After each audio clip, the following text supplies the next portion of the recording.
The following is a presentation of Apologetics Press.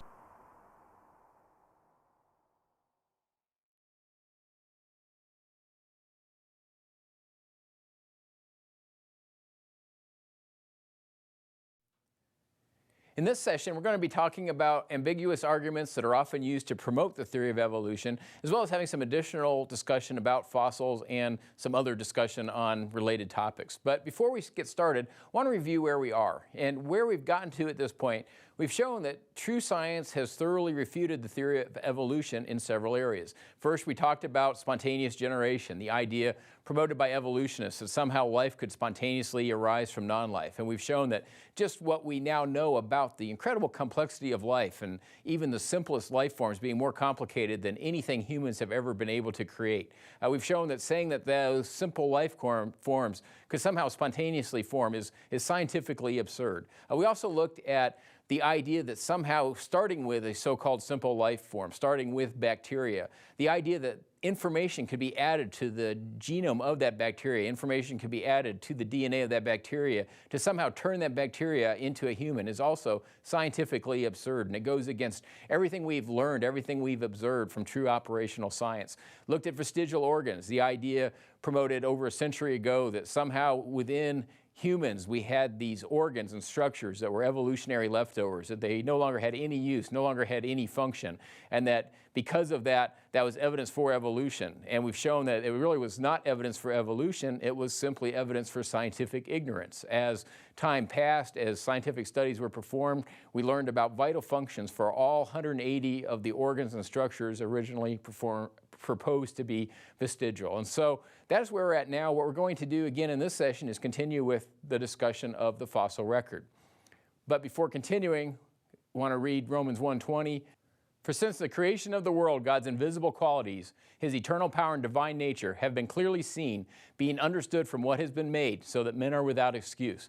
And so as we go through these sessions, as we talk about God's creation, we need to realize that God expects us to know of his existence, to know something of him, just from the evidence that he has given us in his creation.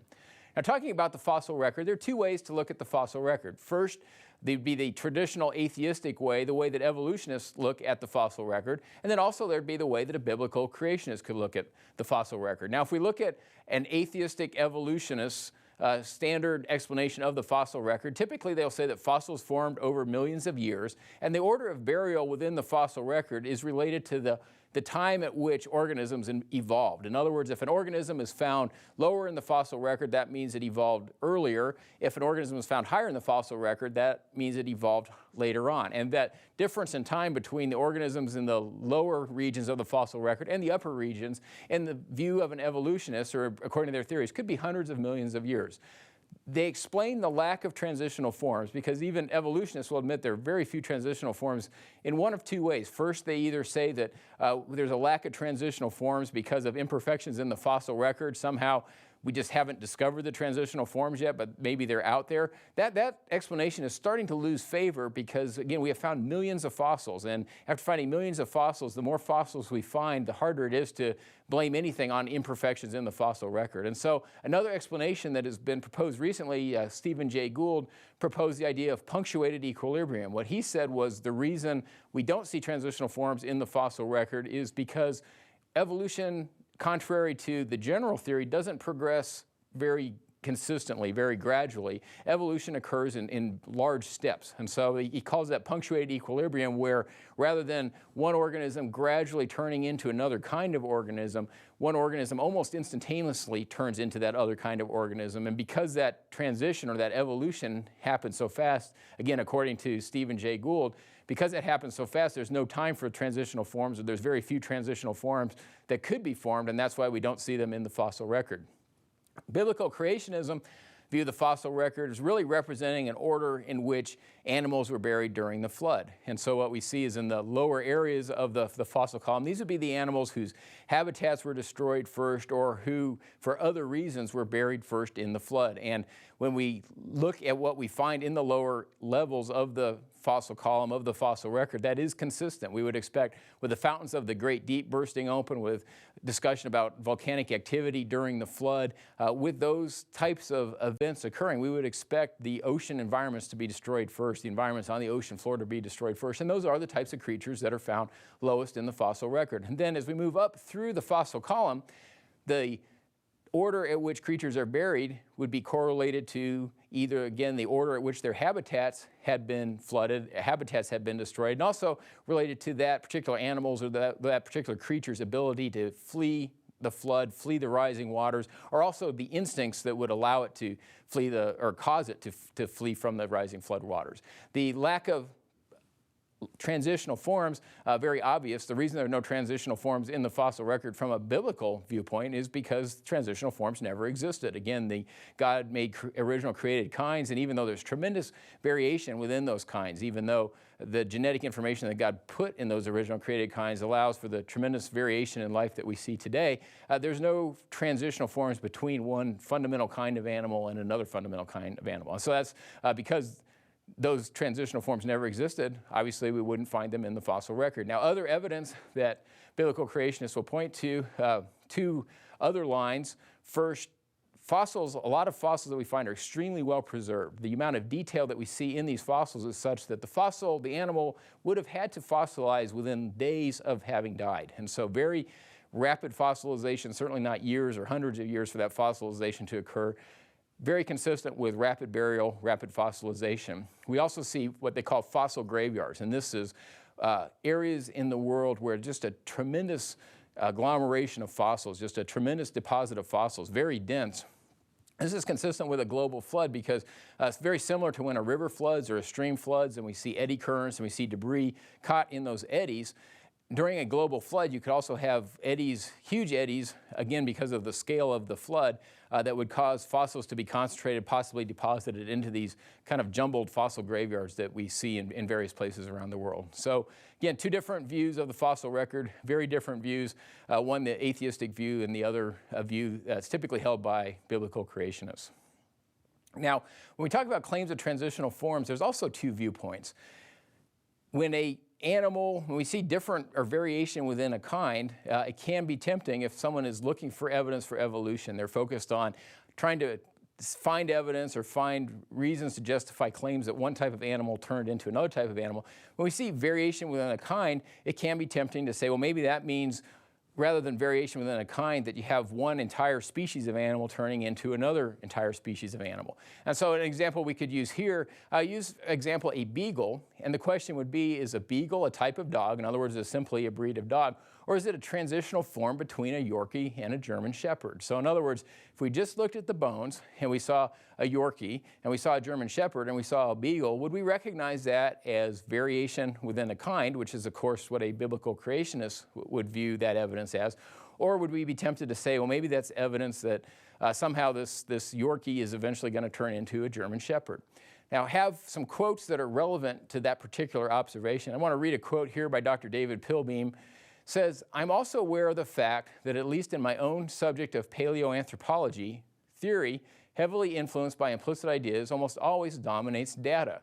Ideas that are totally unrelated to actual fossils have dominated theory building, which in turn strongly influence the way fossils are interpreted. And so again, if the concerted effort, very large amount of energy is being made to identify transitional forms, to find a transitional form, find some evidence of one type of animal or one kind of animal turning into another kind of animal, that's going to skew the interpretation of the fossil record. Now, we used the variation within a dog kind as an example, and that may have seemed like a trivial example, but that type of thinking actually occurred in the 20th century. This is the famous horse series. The horse series was suspected to be false and or fraudulent as early as 1920. However, it was taught as fact throughout the 20th century and only recently removed from the Smithsonian Museum of Natural History. And when we take a look at the horse series, a lot of the same errors were made as if we were trying to interpret variations within the dog kind as somehow being transitional forms from one type of dog to another type of dog. We also see that in the horse series, where fossils that were obviously just variations within the horse kind were somehow interpreted or pieced together in a way to imply that there was some kind of ongoing evolution or ongoing development of the horse. And so, again, examples of people looking for what they want to find and then thinking they have found it, when in reality, in this case, people looking for transitional forms, oftentimes claiming transitional forms, in reality, all they are seeing is variation within a kind. Other quotes relevant to this topic. Here's a quote from Dr. Colin Patterson. I fully agree with your comments on the lack of direct illustration of evolutionary transitions in my book. If I knew of any, fossil or living, I would certainly have included them. You suggest that an artist should be used to visualize such transformations. But where would he get the information from? I could not honestly provide it, and if I were to leave it to artistic license, would that not mislead the reader? Now, Dr. Patterson, he's senior paleontologist of the British Museum of Natural History, so a very respected scientist. And I really also want to point out, use this quote as an example to point out that most scientists are objective. Most scientists really are searching for the best interpretation of data or searching for more knowledge. And when we think about evolutionists, or we talk about this subject, a lot of times they are not speaking as scientists when they speak on this subject. They are speaking as atheists that happen to have scientific credentials. Now, in this case, Dr. Patterson, again, an excellent quote, because he's saying, no, he wants to stick to the data. He's going to present the true data. He's not going to somehow have an artist create data or somehow create what he thinks might be true or what he thinks could be true. He, again, is sticking with the true data. And so, again, have to realize that when we are talking about the subject, not to come across as anti-science, because again, true science is the friend of the biblical creationist. It is the enemy of the evolutionist. And so true science is our friend. We need to be respectful of true scientists, but we also need to realize that in this area, there are many atheists with scientific credentials that let their desire to promote atheism, their desire to promote evolution, dominate the scientific objectivity that they should have.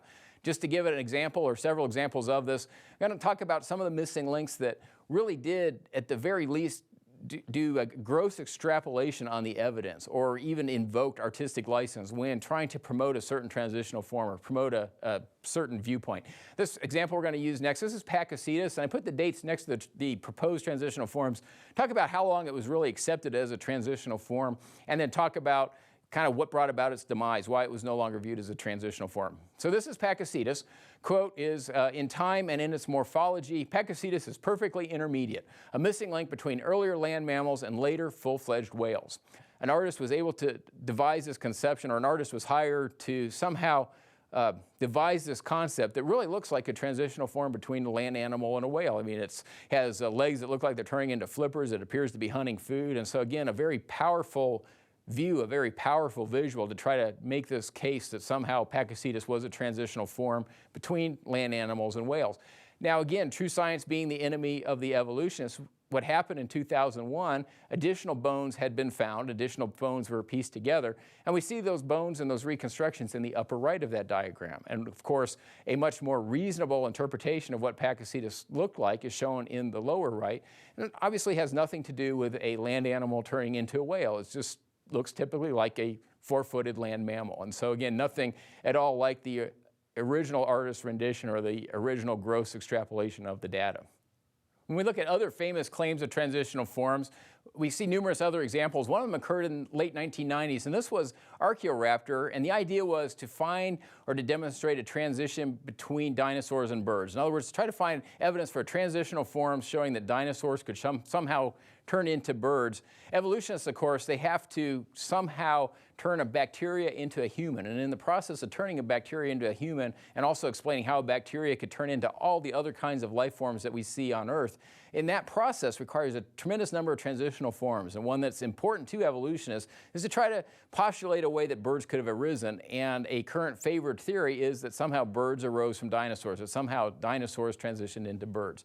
And so this was well known within the community, and there would be fossil hunters that were actually paid if they could find evidence for this kind of transition. Well, of course, once someone is paid to find a certain kind of information and they know money could be made from this particular type of evidence or this particular line of evidence, and the scientists weren't even interested in any other kind of evidence. In other words, evidence that might support this theory, support this idea, was worth money. Evidence against that theory was not worth money. Well, of course, that skews the objectivity of the study. In other words, that leads to some very non-objective science at best. Unfortunately, in this case, it actually led to an outright fraud. And just the history, Archaeoraptor, again, October 15th, 1999, it was put on display in National Geographic's Explorer Hall, and it was supposed to be a proof of a transitional form, proof that dinosaur to bird evolution.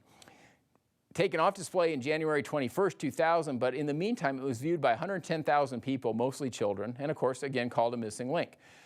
Featured as a cover story of National Geographic magazine in November of 1999, titled Feathers for T-Rex, but is admitted to be a fraud in January 2000. And basically what had happened is the body and head of a bird had been combined with the tail of a dinosaur. And no evidence that the workers for National Geographic had committed the fraud, but evidence again that there was big money to be made by the people that did commit that fraud, because a similar article was published in Nature a few months earlier. Now, this particular fraud, a lot of times when a fraud or a transitional form is proposed and then someone later retracts it or says, well, we thought that was a transitional form, but it really wasn't a transitional form, a lot of times the public doesn't hear that. In other words, we'll just be bombarded on a daily or weekly or monthly basis with new transitional forms and new evidence here and new evidence there, just really trying to push this religion of evolution, just really trying to convince the public that evolution is true. When evidence becomes available, or when additional study is done and they found that, well, what was thought to be a transitional form really had nothing to do with a transitional form or nothing to do with transitions, that usually at best has a very small retraction. A lot of times it's completely ignored, and most of the time the general public will never know that what was once touted as being a major transitional form had been refuted or had been since relegated to just either variation within a kind or perhaps a previously undiscovered species. Well, that wasn't the case here. This was such a blatant fraud. It was so obvious what had happened to people that were willing to look at things objectively that it generated a lot of publicity. Now, this is a quote from Storrs Olson. He's a curator of birds at the National Museum of Natural History of the Smithsonian.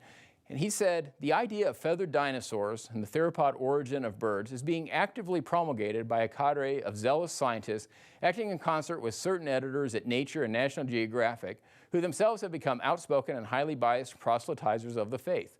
Truth and careful scientific weighing of evidence have been among the first casualties in their program, which is now fast becoming one of the grander scientific hoaxes of our age, the paleontological equivalent of cold fusion. And so again, very harsh letter, and he's pointing out, he's not saying that these people are incompetent or uneducated. What he's saying is that they've become so interested in promoting their faith that somehow dinosaurs turned into birds, that they're willing to really just even overlook the obvious. We saw that with the Piltdown Man, where again, obvious fraud, but it went undetected because it gave the conclusion that they desperately want to have or desperately want to find. So again, not questioning the competence of the individual involved, but a very serious question as to why such an obvious fraud would go undetected. Now, it went even further. This was a fairly widely circulated letter, but in this case, the publicity surrounding this hoax went even further.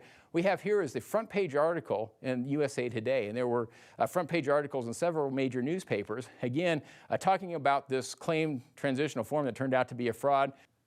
The headline says, the missing link that wasn't, and the subheadline says, a bird fossil is hailed as a major find until red-faced scientists discovered it was doctored. So again, in this particular example, good news was this fraud was very well exposed. Most of the people, hopefully, that saw the fossil on display, that went through the attempts for that fossil to be used to convince them that somehow dinosaurs had turned into birds. Hopefully most of those people saw the retraction, realized that had been refuted. But again, we can't get overconfident because that's not always the case. Again, many times when a transitional form is withdrawn, Christians won't hear about it. Individuals that were affected by it won't hear about it. Now, another interesting point, though, and perhaps this is the main point for this discussion, is a lot of times when we're looking at fossils, fossil record can be very ambiguous. It can be very small amounts of evidence. We look at teeth or bone fragments or other very small fractions of an animal skeleton being used to try to reconstruct the entire animal or to try to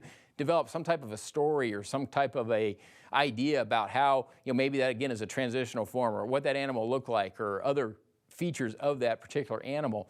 And a lot of times the pretense is made that that's the best science has to offer. In other words, if we ever really wanted to find out, did dinosaurs turn into birds, the only real method, the only real line of reasoning would be to go back and look at fossils and try to create transitional forms or identify certain bones that we find or certain species that we find as transitional forms. Well, true science can actually go far beyond that. And what we can look at is what would actually be needed? What would be required to turn a reptile into a bird? So in other words, if we're trying to turn dinosaurs into birds, what are some of the changes that would be needed, and what does true science tell us about those types of changes? Now, numerous changes would be required. We'd need changes in bone structures. We'd need changes in the way that the creature breathed.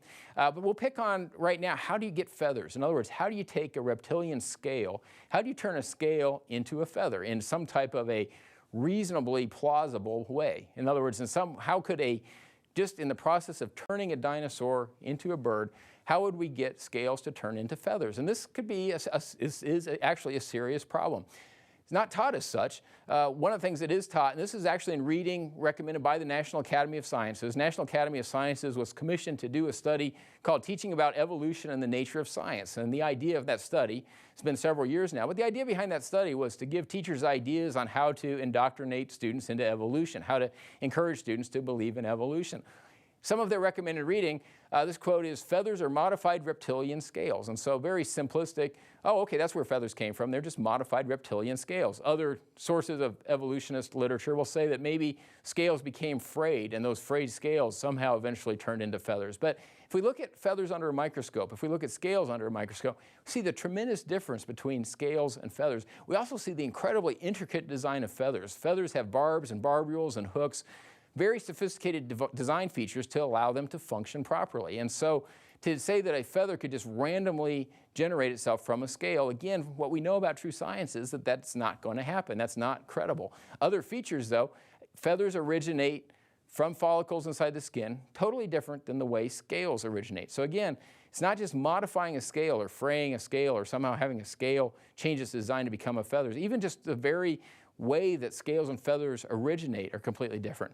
Feathers require significant new and different genetic information. As we've shown, there's no source for this new information, and it's very difficult to postulate transitional forms. In other words, if an animal that uses scales, has scales, is designed for scales, to somehow try to turn that scale into a feather and make every intermediate, every transition somehow have a huge survival advantage as the evolutionists would propose, even that alone, without getting into the biochemical impossibilities, even that alone is extremely difficult to postulate. We also know that feather proteins are biochemically different than skin and scale proteins. So again, we have better evidence than just looking at fossils. We have better lines of reasoning than just saying, can we have a fossil that somehow looks like a dinosaur trying to turn into a bird? We can apply true science in other areas to show that no, reptiles, dinosaurs will not turn into birds.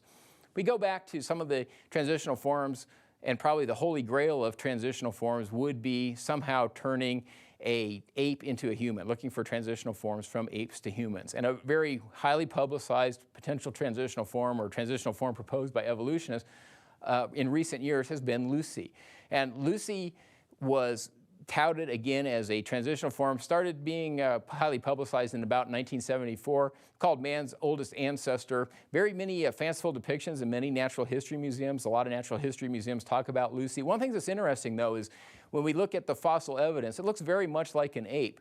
But when we look at the depictions in museums, the sculptures that are in museums, what it really looks like is that they took the body of a human, added a bunch of hair to that human's body, and then stuck the head of an ape on top of that body. And so, again, not even the depictions now that we see in many museums have nothing to do with the fossil evidence. This, again, goes back to the quote about, is it okay to use an artist's rendition or an artist's conception of what a transitional form might have looked like? When questioned, some of these museums will say, well, we could have used the real fossils, but that doesn't convey the idea that we were hoping to convey. Well, again, the point is, what they are saying is they've already believed that evolution is fact, and since they, in their minds, know that evolution is fact, even if they need to change the evidence to present that, they're willing to, just to convey that type of information, which again, completely non-scientific, very consistent with evolution being the false religion it is. Well, let's read a few quotes related to Lucy, and this is, again, evidence that's available as of fairly recently. The hyoid bone is exactly like that of a chimpanzee. The vocalization that the creature would be capable of would be like a chimpanzee's. The organ of balance is chimp-like and not human-like. The excellent preservation of the material makes this conclusion reliable. The neck vertebrae are short and thick like a gorilla. A slender neck, as humans have, helps to keep the head stable while running. The fingers are long and curved like a chimpanzee's.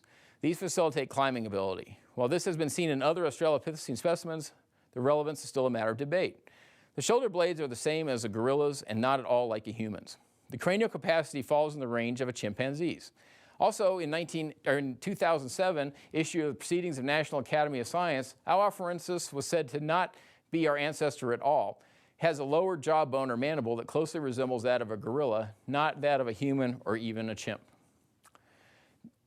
More recently, the Ida fossil was also proposed as a potential transitional form, but Ida only lasted a couple of days. And one of the possible reasons behind this is that the publicity surrounding Ida was completely over the top. Headlines were reading, world-renowned scientists reveal a revolutionary scientific find that will change everything. And a lot of build-up for at least 24 to 48 hours before any pictures or any detailed discussion of the fossil was actually made. And when the detailed pictures or presentation of the fossil was made, it was kind of a no big deal. And it was so over the top, at least the amount of publicity that was generated, that even some organizations, some media outlets that are traditionally very pro-evolution, very sympathetic to evolutionists, even they criticized the way Ida was handled, criticized a lot of the claims that were being made about Ida. Let me go ahead and read a couple of quotes there also. It says, the press releases were followed by an international press conference at the American Museum of Natural History in New York City, the publication of a book, The Link, Uncovering Our Earliest Ancestor, an ABC News exclusive, and on May 25th, a primetime television special on the History Channel. Of the avalanche of media-related promotion, Jorn Hrum, a Norwegian paleontologist involved in Ida's discovery, told the New York Times, any pop band is doing the same thing. Another quote, from the beginning, Ida's unveiling has been a masterclass in ballyhoo. And so again, organizations that are typically very pro-evolution were really criticizing this particular attempt to claim a missing link as just being ballyhoo, as just being kind of over-the-top publicity, similar to what you would see with a rock band. And indeed, when looking further at the evidence, we find that Ida really has nothing to do with any kind of a transition between apes and humans, and even any kind of no real significance evidence even at proposed transitions below that stage. Kind of tongue-in-cheek, but using the same logic that's used by evolutionists, how should we view a duckbill platypus? And a question could be, is the duckbill platypus a transitional form to and from everything? And the reason we could ask that question is if we look at a duckbill platypus, it has fur, milk glands, leathery egg, echolocation ability, a duckbill, webbed fish, poison spurs, and other shared features. So the question is, well, with all of these shared features, all these features from different types of animals, how did it come about? What transitioned to a duckbill platypus, is that, if that were how it came about? And does that mean it transitioned to all kinds of other different animals? Well, of course, evolutionists don't talk about duckbill platypus. They don't talk about a lot of animals that would be very hard to postulate any kind of a transitional form to that animal. And of course, in the fossil record, we see duckbill platypuses appear fully formed, nearly identical to the type of duckbill platypuses that are alive today. And so the fossil evidence, again, very consistent with duckbill platypuses being fossilized when their habitat was destroyed at that stage of the flood, but completely inconsistent with them somehow developing or evolving from a previous form of life or some previous transitional form. So really the only true question in this area related to transitional forms is what transitional forms will be proposed next. And we need to be prepared for that because, again, if we follow the popular media, read popular magazines, watch television programs, transitional forms are a very popular subject with evolutionists. They'd like to push transitional forms, again, as a claim that somehow this is showing evidence for evolution. Again, when we look at transitional forms, they're much more consistent with variation in the kind. The original created kind has tremendous variability. Transitional forms, or things proposed as transitional forms, very consistent with variation within the kind, but also very consistent with sometimes with new kinds of animals or new yet undiscovered animals or species that were extinct during the flood or shortly after the flood. Next, I'm going to talk about some additional ambiguous arguments that are often used by evolutionists, and this is the idea of homologous structures. And what a homologous structure is, that's a structure that is similar between humans and, say, another type of animal. And so homologous structures are typically discussed, and they can be between different kinds of animals also. But when a homologous structure is discussed, what's usually said is that, well, since say the bones in a human's arm might have some similarities with the legs in a dog or the leg of a horse, that somehow those similarities indicate that all types of animals arose from a common ancestor, or that some kinds of animals turned into other kinds of animals, because that would lead to, or one would expect to see similarities if that had actually occurred. Now, read a few quotes on this particular subject.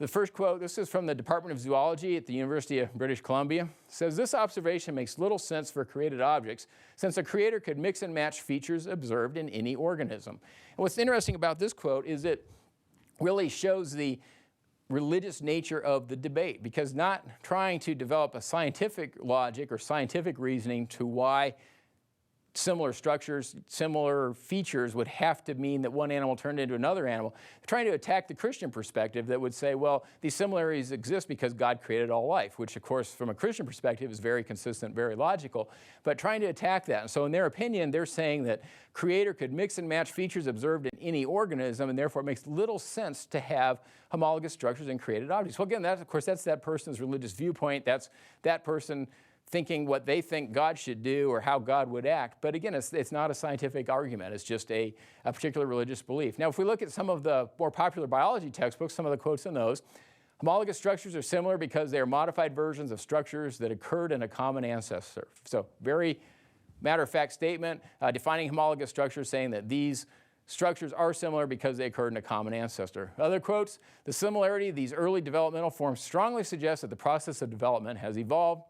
Another quote, what other evidence is there for evolution? And we see this quote a lot. What other evidence is there for evolution? In other words, the student is encouraged, no matter what they see, to try to interpret that as being evidence for evolution. It's not encouraging objective thinking, again, encouraging the student, whatever they look at, to somehow view it as evidence for evolution. But anyway, it starts out, what other evidence is there for evolution? If later life forms evolved from earlier ones, wouldn't the later life forms have something in common with the earlier forms? Early life forms are made of cells, so are later life forms. Early life forms have DNA as part of their chromosomes, so do later life forms.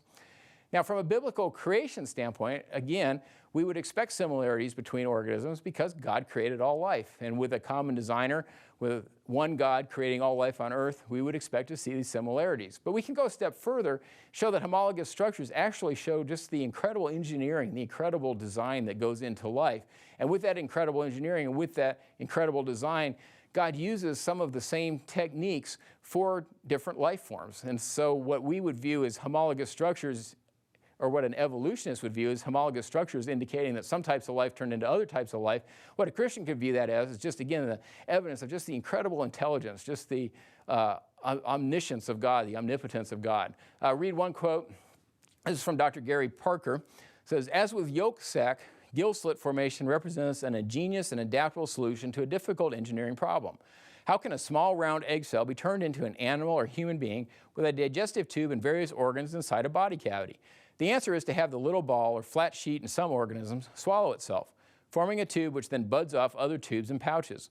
The anterior pituitary, lungs, urinary bladder, and parts of the liver and pancreas develop in this way.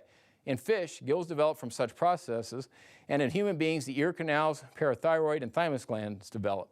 Following DNA instructions in their respective egg cells, fish and human beings each use a similar process to develop their distinctive features. So again, it's talking about incredibly creative engineering that God has used to be able to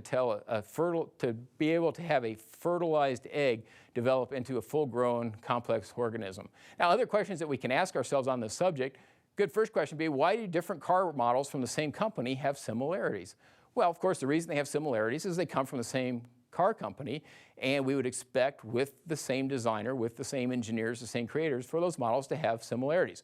Why do paintings from the same artist have similarities? If you know a person that's very interested in art, a lot of times they could go into a museum and look at different paintings, and just from the features of the painting, just for some of the design, some of the attributes of the paintings, they could tell which artist made which paintings. Same is true for music. If someone is a music fan, again, the artist that makes the songs, the individual writing the songs, the individual singing the songs, people that are very into music can tell, given just a few notes, who wrote that song or who sung that particular song. And so again, what we see in our everyday experience is that when we see these similarities, it's because of a common designer, or because the same individual or the same company is working on what we're looking at. We see that with functions also. We could ask, why are similar parts used to perform similar functions?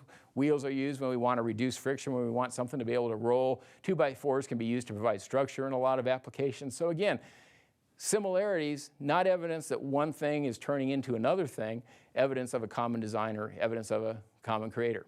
So observations on this point, similarities expected if God created all life on earth. That's exactly what we would expect. But it's not unreasonable to say similarities would exist if life evolved from a common ancestor. So in other words, in this case, we know that homologous structures are very consistent with biblical creationism, but we have to admit that it also would be consistent if different types of animals turned into other types of animals. And so that's why we call this an ambiguous argument.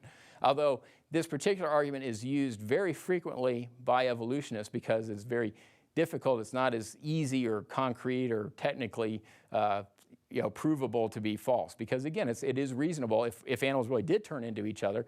If tricycles really did turn into airplanes, then that would be one explanation why tricycles have wheels and airplanes have wheels. That certainly doesn't mean tricycles do turn into airplanes, but it would be consistent if somehow they did for them both to have wheels. Hebrews 11:6, and without faith it is impossible to please him, for he who comes to God must believe that he is, and that he is a rewarder of those who seek him.